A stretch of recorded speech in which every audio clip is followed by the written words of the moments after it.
Je rajouterai aussi les deux gardiens qui sont avec la sélection Esport, qui eux aussi peuvent être des prétendants, évidemment, avec l'arrêt de carrière de Hugo Lloris et Steve Mandanda, ces deux joueurs très expérimentés.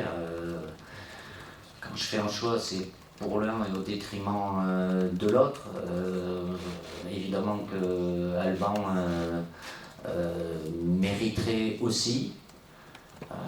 Voilà, de par ce que fait Brice Samba depuis le début de la saison.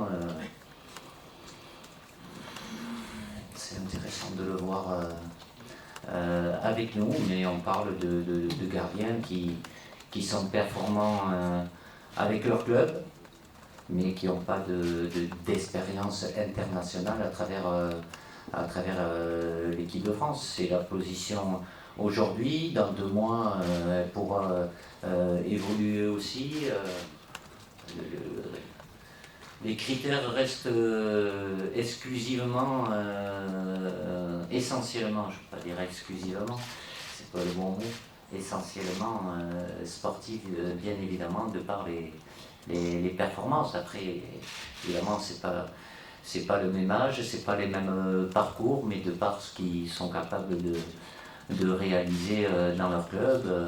Voilà, après, on peut rentrer dans le détail un petit peu pour argumenter le fait que j'ai choisi Brice Samba. Il y a tout qui parle pour lui, ce qui veut dire que Alban a des choses qui vont à l'encontre, mais j'ai fait ce choix-là aujourd'hui pour qu'il intègre l'équipe de France et qu'on puisse le voir au quotidien pendant 10 jours. Il y a autre chose? Non. Juste si je peux me permettre, est-ce qu'il y a une hiérarchie Il y en aura une, mais là c'est pareil. Avant de... Je préfère parler, et c'est normal que j'avise les intéressés avant de pouvoir vous communiquer. Mais il y en a toujours une, et il y en aura toujours une, sur le moment. Là aussi, c'est pas le mot magique, évolutif, mais tout dépendra de ce qui peut se passer. Vous ne le savez pas, et moi non plus, ce qui peut se passer entre ce rassemblement et le prochain.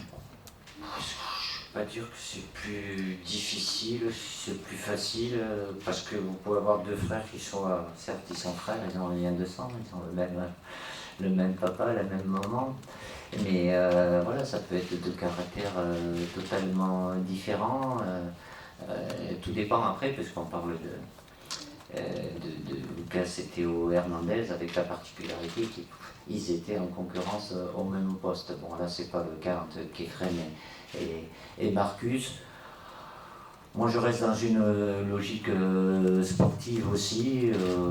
C'est ni un avantage ni un inconvénient. C'est pas parce qu'ils se connaissent qu'ils vont passer tout leur temps ensemble, mais ils ont ce lien familial qui est fort. Voilà, c'est pas quelque chose de négatif en tout cas. Est-ce que ça peut amener du positif? Pour leur papa, je pense que évidemment c'est beaucoup de fierté, leur papa et leur maman, et toute la famille, mais ils sont dans un monde de compétiteurs aussi, de compétition. Et quand je m'adresse, je ne vais pas m'adresser aux deux, je m'adresse à l'un avec l'autre sans forcément parler de la même façon et utiliser les mêmes mots. Mais voilà, je ne fais pas exprès. Bon, de longues années, il n'y en a pas eu, là, mais c'est le cas, donc tant mieux pour eux. Comme tous, ils sont censés pouvoir être titulaires, sans avoir de garantie de commencer tous les matchs. Mais Olivier, il a une longue expérience. À partir du moment où il maintient ce niveau de performance avec son club, et qui reste sélectionnable, voilà. Il est là. C'est notre programme, on a 2 matchs en 3 jours, le deuxième face à une équipe qui elle ne jouera pas 3 jours avant, alors juste un match amical le mercredi face à la Lituanie. Question d'âge, oui, il a l'âge qu'il a, il n'est pas jeune, ce qui amène à de l'expérience, même si aujourd'hui, il y a un autre exemple avec le football italien, avec Zlatan, qui est encore un peu plus âgé qu'Olivier. Donc, rôle, alors les deux, il peut être titulaire, comme il peut être amené, comme ça se passe le cas dans son club aussi, où il y a des enchaînements de matchs. Mais il est là parce qu'il se maintient au meilleur niveau.